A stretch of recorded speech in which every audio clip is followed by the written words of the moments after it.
Right before the wedding, I accidentally found out that my fiancé had shamelessly cheated on me.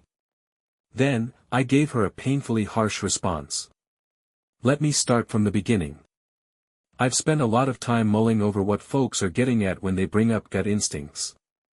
You can't escape hearing about it, people constantly yammering on about it. Someone will swear they sense trouble brewing, like something was just plain wrong, but then they shove that nagging feeling aside like it's nothing. Looking back, it hit me that my own gut had been hollering at me for months leading up to my wedding day. It was practically snarling that my fiancée, Emma, and my best buddy, Lucas, were getting way too chummy. Closer than any normal friendship should be, but I had my hands full. I was swamped with my crazy job at a software consultancy, buried in planning the big wedding Emma dreamed of, and juggling the non-stop demands of her high-maintenance parents, Nathan and Sophia Grayson. Sure, every now and then I'd feel a twinge of envy watching Emma and Lucas cracking up together off in a corner, or I'd catch Lucas's eyes lingering on her in a way that twisted my stomach, but I was too wiped out to dig into those doubts. Between the endless 14-hour shifts and the constant phone calls and errands for that over-the-top wedding, I was running on fumes. My folks, bless their hearts, didn't have the cash or the know-how to chip in with all the fancy stuff Emma and her mom were dead set on having. So there I was, stuck handling a million things at once, barely keeping my head above water. Still, the warning signs were waving right in my face. Take this, for example. Emma and Lucas were texting all the time, way more than a fiancé and a best friend ought to, and I'd spot them grinning at their phones or tossing out little quips they wouldn't let me in on. If I piped up with, "Hey, what's so hilarious?" they'd just brush me off with a shrug or some vague, friendly dodge like, "Oh, just a dumb meme," or "It's an inside thing, you wouldn't care." I'd known Lucas since we were wide-eyed freshmen in college.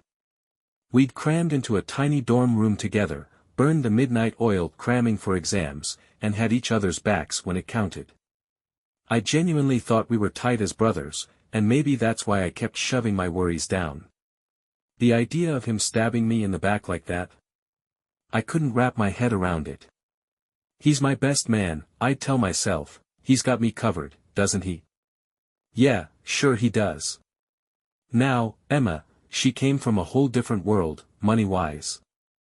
The Grayson clan loved to strut their status around town, with Nathan deep in local politics and Sophia playing the haughty socialite, flashing fake smiles at every fundraiser and gala she graced. When I popped the question to Emma, they gave me their grudging okay. They never outright dissed me, but they made damn sure I knew I was climbing the social ladder by marrying her, always dropping hints that the Grayson name came with expectations. That smug attitude bled right into the wedding plans, too. They'd said, "We'll go halves on the cost," but then they demanded a ritzy venue, over-the-top floral arrangements, a fancy string quartet, and a guest list that swelled to nearly 300 people. My parents, my dad, a retired taxi driver, and my mom, a cook, had to dip into their savings to cover their share.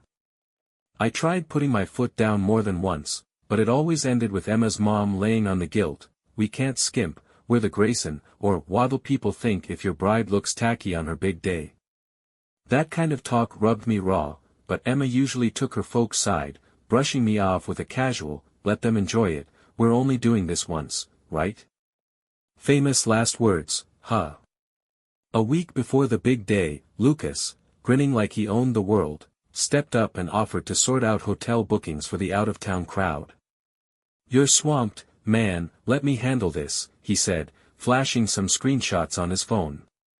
It felt like old times, leaning on him for something big, so I thanked him, relieved. The night before the wedding, both our families piled into the swanky venue for the rehearsal dinner. Emma, decked out in a dress so white it could have passed for bridal, flitted around her dad's relatives, who barely gave me a nod. My parents hung back, looking out of place amid all that glitz. Lucas kept tossing me thumbs-ups from across the room. Once the rehearsal wrapped, we all shuffled to the lounge for a little after-party. Everyone was in high spirits, until I realized Emma wasn't around. I tried calling, but it went straight to voicemail. One of her bridesmaids mentioned offhand that Emma felt swamped and stepped outside for a breather. I figured, fair enough, it's the night before the wedding, maybe she just needed a minute. But time dragged on, and then Lucas vanished too. At first, I didn't think much of it, maybe he ran to grab more booze or something, but this little voice in my head started muttering, go check on him, and find her too. 30 minutes stretched into an hour. My curiosity was eating at me, so I pulled out my phone, started scrolling through social media, and hunted for any sign of Emma or Lucas.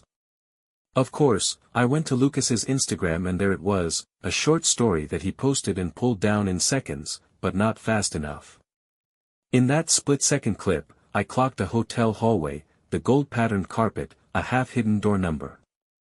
It sure as hell wasn't our wedding venue's hallway, this was somewhere else entirely. My chest tightened up. That gut feeling I'd been ignoring for months came roaring back, screaming, go find out for yourself. I had to know. I can still picture myself tearing through the bustling streets near the hotel district, my brain spinning with excuses, maybe she's at a friend's room, maybe Lucas is helping her grab something. But my heart was pounding, whispering, what if they're together? Nah, that's nuts, it can't be. Still, that wide-awake part of me wouldn't shut up. I knew Lucas had booked some hotels for guests lately, but I didn't have the specifics. So I pulled into a parking lot, marched into the lobby of this upscale boutique joint, and tried to see if the desk clerk recognized me from earlier drop-ins or Lucas's group bookings. I didn't have a solid plan, but luck was on my side. I spotted Lucas's car parked out front. If that wasn't a neon sign, I don't know what is. I hit the 7th floor. My eyes darted over every door number, hunting for the one I'd glimpsed in that video, 334, 335. My pulse was racing, every step booming in that quiet hallway. Outside, the night was pitch black through the windows. The hallway lights glared down, feeling like a spotlight before I was ready to face them. But I wasn't ready for a showdown, not yet. Some part of me needed hard proof, something I could hold on to so I wouldn't second-guess myself later. So I crept closer, pressing my ear to room 335's door, nothing at first. My heart was hammering as I gingerly tested the handle, and to my shock, it wasn't bolted shut, just locked with the electronic card system. Lucas, of all people, had slipped me a master keycard weeks back for wedding emergencies, and there I was, about to use it. Lucas had handed me that master keycard a while back, saying, just in case some guest room stuff goes haywire. I dug it out of my pocket, slid it into the slot, and after a tense second, the little green light blinked on, the handle giving way with a quiet click. They'd practically armed me with the tool to bust them, I thought grimly. My gut twisted hard. I eased into the room without a sound. The lights were low, casting faint shadows that danced across the walls. Then I caught it, a soft, cozy murmur that set my blood on fire.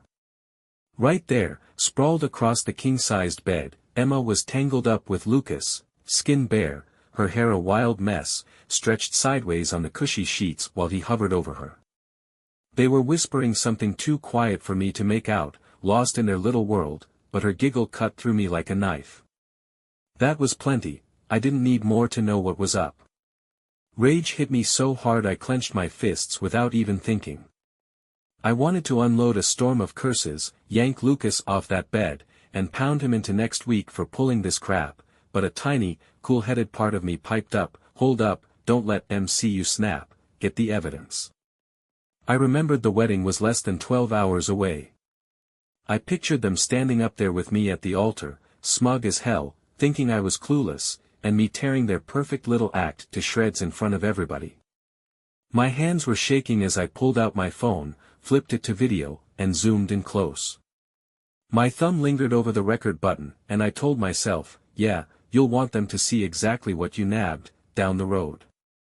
I hit record and caught a few seconds of them there, Emma's face, Lucas's stance, the time and date stamped in the corner.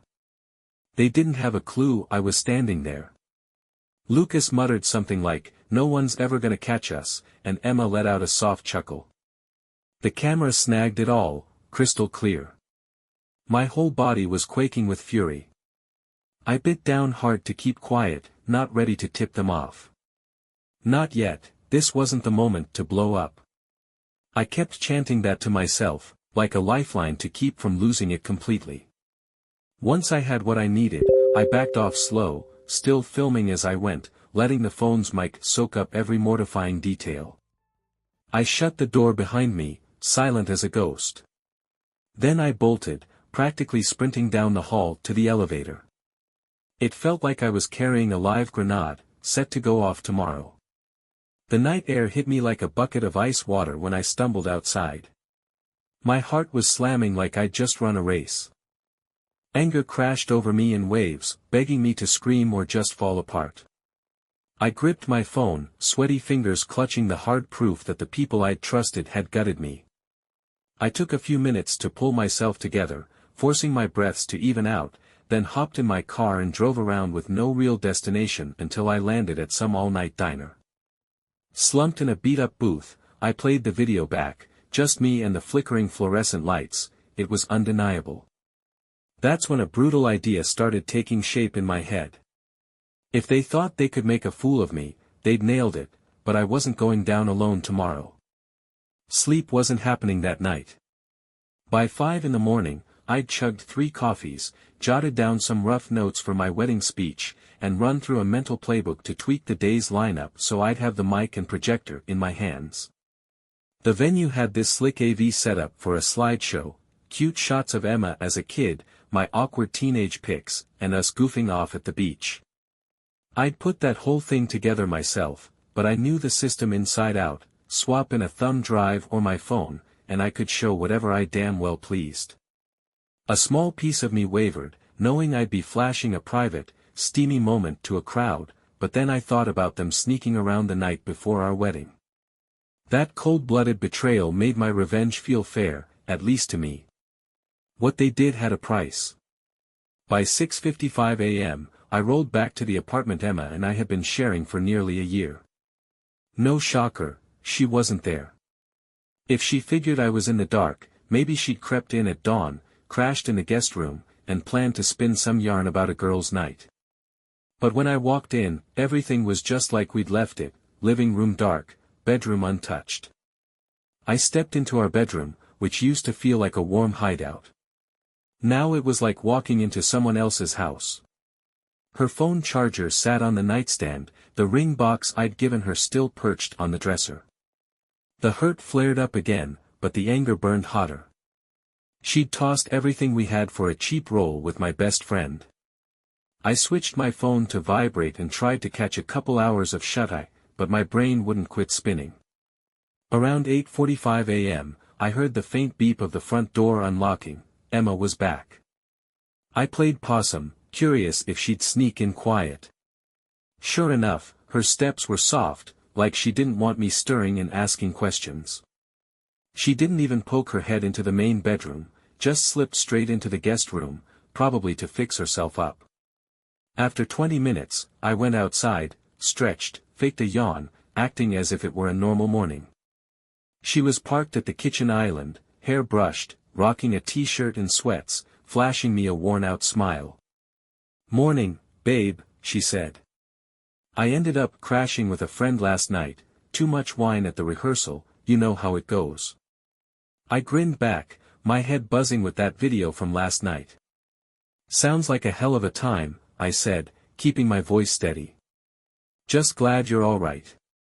I dropped a quick kiss on her cheek, fighting the urge to spit out something nasty. Her eyes flicked with a mix of relief and maybe a hint of wariness. She's trying to figure me out, I realized. She must have wondered if I was onto her, but I kept my face blank, just a touch of easygoing vibes. I wanted her to think she'd pulled it off. I just had to hold the mask for a few more hours. The wedding was locked in for noon at the fancy Wentworth Country Estate, picked for its big shot status. My folks showed up at 11 a.m., all excited and clueless about the chaos brewing inside me. I hugged them, but it felt empty. Mom was glowing in her soft pastel dress. Dad gave me a solid pat on the back, probably thinking about the shy kid I used to be. I forced a grin and said I had some last-second AV stuff to tweak. Catch you guys soon. Emma and her bridesmaids were off in their suite, fussing over hair and makeup. Lucas was probably with the groomsmen, but I wasn't about to track him down. Let him believe I was still blind as a bat. I wasn't going with the standard lovey-dovey couples slideshow, nah, I had something way more, explosive in mind. Caleb let out a little laugh. Hey, it's your day, dude, just clue me in on when to switch the files, alright? I gave the flash drive a tap. I'll throw you a heads up, might just say, roll it. You'll catch it, trust me, no way you'll miss this one. A tiny pang of guilt chewed at me for a second, but I stomped it out fast. They'd dug their own grave on this one. The ceremony was set to kick off right at noon in the grand ballroom, a fancy spot with towering ceilings, sparkling chandeliers, and rows of chairs laid out like a military drill. By 12:15, the place was buzzing, almost packed to the gills. Folks were yakking away, snapping pics of themselves, trading small talk left and right. Emma's side took up most of the room, her family's big-shot crowd, local hotshots, business buddies, and a sprawling web of relatives. My crew, close pals, work folks, and my smaller family bunch, was there too, but we got drowned out by the Grayson posse. The deal was, I'd be up at the altar with the officiant, waiting as the wedding party strutted in. But by 12:25, I was a no-show. The officiant, some old pal of Emma's dad, started glancing around, thrown off his game. Nathan, Emma's father, kept checking his watch, his face twisting into a scowl. My mom fidgeted in her seat, nerves getting the better of her. Sophia Grayson, decked out in a stiff lilac suit, pursed her lips and muttered to some guests, "Where's Ethan at? Is he always this flaky?" She never passed up a chance to take a dig at me. Emma was tucked away in the back, probably freaking out by now, but I wasn't around to catch the meltdown. I was perched up on the second-floor balcony, peeking through the curtains, sizing up the crowd and feeling the vibe. When the clock ticked to 12:31, the doors were supposed to swing open for her big bridal march. Instead, folks started whispering, a ripple of worry spreading through the room. Just what I wanted, time to light the fuse. I ducked into the AV booth where Caleb was hovering over the controls, looking antsy. He spotted me and blurted, "Dude, we're 2 minutes late, you holding up okay?" "Oh, I'm golden," I shot back with a tight grin, stepping up to the mic wired to the overhead speakers. My heart was pounding so hard I swore it'd bust a rib, but anger and a rush of adrenaline kept me steady. "Let's get this rolling," I muttered to myself, flipping the mic on. My voice boomed through the ballroom, "Good afternoon, everybody." A hush rolled over the crowd like a wave. Heads swiveled, expecting me to pop up at the altar, but they saw zilch. Confusion kicked in fast. Emma's dad shot to his feet, scanning the room. Her mom clutched her chest like she was in a soap opera. "Hello," the officiant called out, totally lost. I kept going over the speakers, "Thanks for showing up, all of you, really appreciate it." My voice stayed even, but inside, I was a volcano ready to blow. "Got a little tweak to the plan before we kick off the ceremony, or, well, scratch that, there's not gonna be one." Gasps bounced around the hall, one after another, like popcorn popping. People stretched their necks, trying to spot me, some even stood up, craning toward the sound booth. Emma had to be unraveling back in the bridal suite. Caleb shot me a bug-eyed look. I gave him a nod to fire up the video. He scrambled, plugged in my flash drive, and waited for my go-ahead. "Before y'all get too worked up," I said, my words ringing off the walls, "I've got a quick clip to share with you, something short and sweet." "Caleb, go ahead and roll it." Up on the huge projector screen, where a sappy loop of me and Emma in better days had been playing, the picture cut out.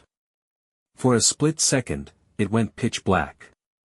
Then the video I'd snagged less than 12 hours ago flickered to life, grainy but dead clear, Emma and Lucas twisted up in the sheets, their voices coming through, the date and time glowing in the corner.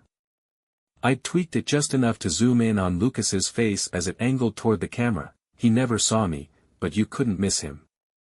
I'd made sure the clock behind them was readable, screaming that this was the night before the wedding. Shocked yelps broke out, then a stunned silence, followed by a flood of furious whispers. Some folk sat there, hands clapped over their mouths like statues.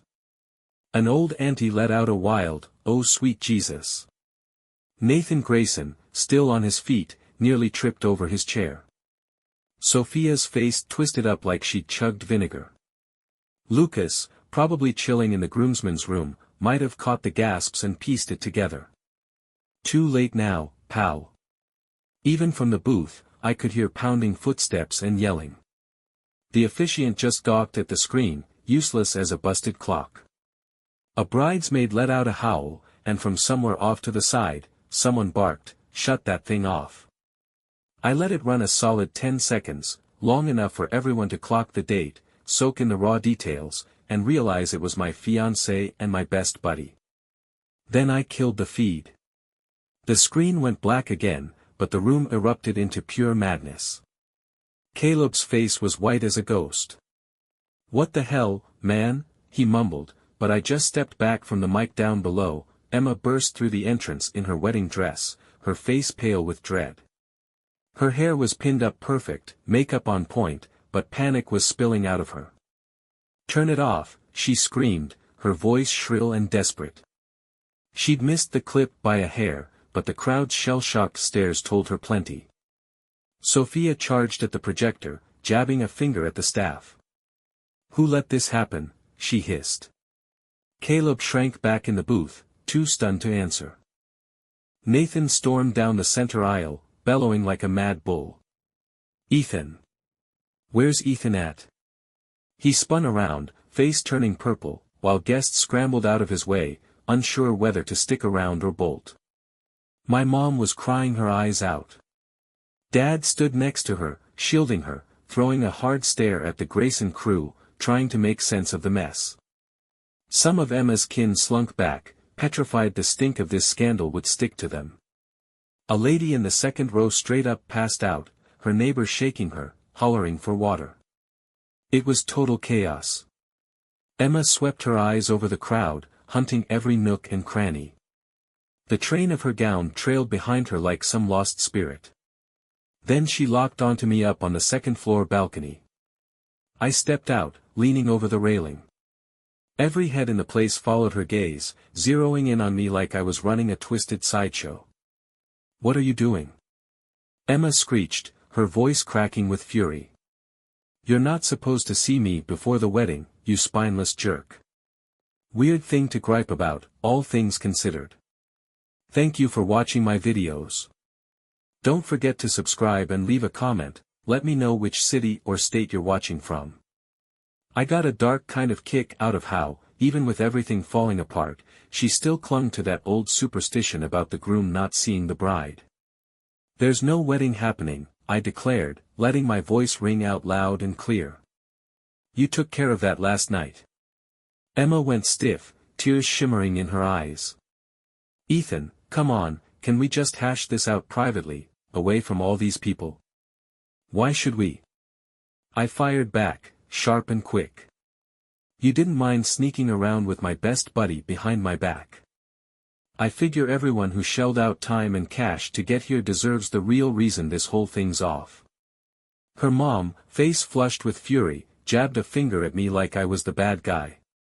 "You've dragged the Grayson name through the mud in front of all these bigwigs, do you even get how embarrassing this is for us?" I let out a harsh, bitter chuckle. "Embarrassing?" Emma and Lucas made a chump out of me first. I'm just evening the score. Then, chaos broke loose up front. Lucas stumbled in, his tux half-buttoned, hair a mess, eyes bugging out with panic. "Ethan, man, let's talk this over," he said, edging toward the platform. I bolted down the stairs into the main hall to meet him head-on. Emma was right there too, tripping over herself to cut me off, her giant white dress tangling around her legs. I pushed past the fabric mess, stomach churning with raw anger. My hands balled up so tight they throbbed. Lucas started babbling, "Dude, you got it all wrong, it was just, she was upset, and it wasn't." I couldn't stomach his excuses, the phone footage of them tangled up in bed kept flashing through my head.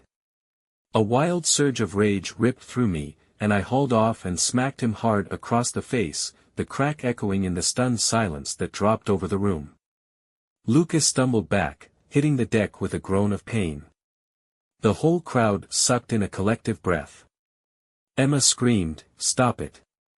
You're hurting him," and dropped down next to him, her dress bunching up as she ignored it. Sophia let out a choked yelp. "You animal, attacking him in front of everybody." I pointed at Lucas, who was scrambling to his feet. "He's the animal, him and your daughter, they set me up to look like an idiot right in front of me. Now everybody knows what they're really like." A heavy quiet settled over the hall. Emma glared up at me, tears pouring down her face. "Ethan, I'm sorry, all right? Just quit it." I turned to the guests, plenty of them already filming the mess on their phones, catching every juicy bit. "Thanks for showing up, folks," I said with a sarcastic edge, "but no wedding today. Sorry if you were hoping for something sweet, truth's what you're getting instead." With that, I barreled out of the hall, slamming the big double doors open as I went. My folks trailed after me, shell-shocked but sticking close. Emma's voice wailed my name, but I didn't even glance back. I peeled out to our apartment, still buzzing with adrenaline. Mom came with me, shaken to her core, eyes wet with tears. "Ethan, are you dead sure about all this? Was it real?" she asked softly once we got there. I gave a grim nod and pulled up the raw, unedited clip from last night, timestamp and all. Her face crumpled in total disbelief. "Oh, Lord," she whispered, pulling me into a tight hug. "I'm so sorry, honey." Dad lingered behind her, not sure what to say. "You did what you had to, son," he finally said, clapping my shoulder, though I could see the hurt weighing him down. "We're out a chunk of change on this wedding, but we'd rather lose that than watch you stuck in a sham." I thanked them both, told Em to head home and rest, and after a bunch of promises they'd always have my back, they took off. Even with all that went down, part of me felt lousy for how over the top the wedding crashed and burned. My parents had poured so much into it, only to see that ugly scene unfold. But calling it off quiet-like wouldn't have settled anything for me, I needed the lid blown off wide open. Once I was alone, 36, I got to work clearing Emma's stuff out of the apartment. That night, I dragged boxes from the closet, her clothes, her endless pile of shoes, makeup kits, even the random knickknacks she'd insisted we needed, and packed Em up neat, scribbling labels with a fat black marker. I booked a little U-Haul trailer online, loaded it up around midnight, and hauled it over to her folks' fancy estate. Their place was this massive sprawl in a gated neighborhood, a shrine to the Grayson, bloated ego. The guard at the gate knew me from past drop-ins and eyed the trailer warily. "Everything all right, Mr. Sullivan?" "Just bringing Emma's things back," I said, keeping my tone flat. He swung the gate open. I pulled up under their ritzy front porch, all stone columns and a hulking mahogany door that loomed like it was sizing me up. The fire in my gut was still smoldering, but a weird calm had settled over me too, the adrenaline was fading, and it was hitting me that this was really it. I stacked her boxes tidy on the doorstep, gave the brass knocker one solid bang, and headed back to the truck. As I pulled away, a light flicked on inside, probably Nathan or Sophia stomping down to see who'd dare bug them at 1 in the morning. Let Em find their darling daughter's junk sitting there, she could crash in her old room for all I cared. Next morning, I jolted awake to loud banging on my apartment door. For a foggy second, I thought I'd dreamed it, but then Nathan Grayson's voice barked, "Open this door, we know you're in there." I yanked on a t-shirt, swung it open, and there they were, Emma, Nathan, and Sophia, all glaring at me like a storm cloud ready to burst. Emma's eyes were swollen and red, hair a tangled mess. Nathan stood tall in a sharp suit, fists tight. Sophia, wrapped in a pricey coat, waved a stack of papers at me. "We're here to talk compensation," Nathan said, his voice icy. I swallowed a worn-out laugh. Compensation? For what, exactly? Sophia shoved the papers in my face. The wedding disaster, obviously. We dumped tens of thousands into that day, hotels, food, all the bookings, and your little stunt trashed it all. I skimmed the list of costs they'd tallied up. You do know your daughter was messing around with Lucas last night, right? Pretty sure they're the ones who tanked everything. Emma's face twisted up, all offended. You didn't have any right to blindside me in front of everybody, you could have just called it off on the down low if you didn't want to go through with it. I had every damn right, I snapped, anger flaring hot again. You and Lucas made a fool of me, I just gave it back. Don't act shocked that your choices bit you in the ass. Nathan's voice climbed louder. We shelled out for half that wedding, Nathan barked. Your folks covered the other half, sure, but the bill ended up way past what they chipped in. We want our cash back, you owe us big time. Call it 15 grand, that's just a slice of what we're out. I gaped at them, floored by the nerve of it. You seriously think I'm coughing up 15,000 for a wedding your daughter torched? Sophia's lips curled into a sneer. You pulled that disgusting projector stunt, we had heavy hitters there, clients, donors, town big shots. You made us look like fools in front of people who decide reputations. We're not letting you skip out without footing some of the bill. I almost cracked up at how bold they were. Let's not pretend this would have happened if Emma hadn't jumped into bed with someone else the night before our wedding. Emma flinched hard. You're such a jerk. Maybe if you'd been around more, actually gave a damn about what I needed, I cut her off with a dry, mocking laugh. Oh, so I'm the bad guy here. You know what, get lost, all of you. I'm not handing over a single penny. Nathan loomed closer, trying to intimidate me with his height. Do you even realize who you're crossing? I run things around here.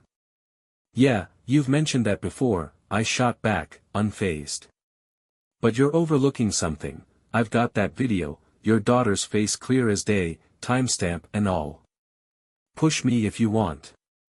We'll let the internet jury watch the full, uncut version, your donors and fancy officials can enjoy the rerun. Then we'll see who's really humiliated. They glared at me, Nathan's anger boiling hotter, but he paused, caught off guard. Emma switched gears, stepping up with tears pooling in her eyes.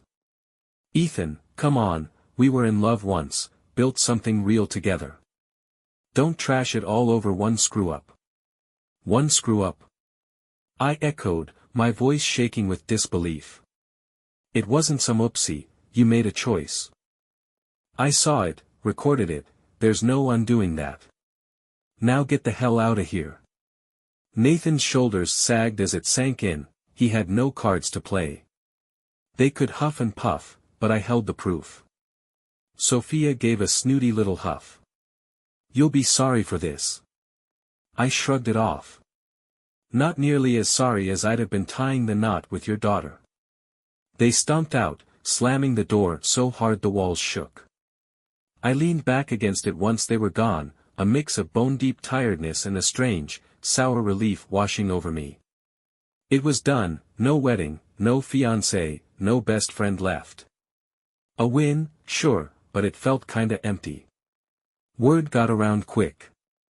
Buddies hit me up, some with support, some shocked, others tossing judgment my way. I kept dishing out the same rundown, how I caught M, why I aired it all at the wedding. A few called it ruthless, others said it was legendary, I didn't sweat the haters. Lucas sent me one text, man, I'm sorry, but you gotta see my side. I left it on read.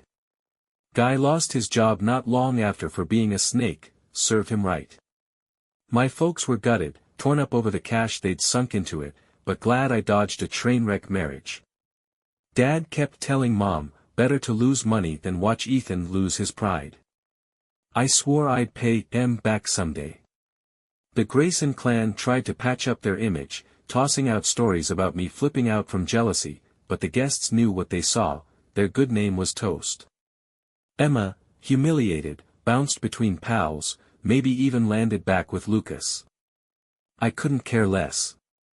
I ditched our old place for a cheaper spot, buried myself in work, and started piecing things back together. The heartbreak stuck around like a bad hangover, but the anger kept me pushing. The buzz about the scandal eventually died down. Still, I hung on to a copy of that hotel clip, just in case anybody ever tried to rewrite what went down.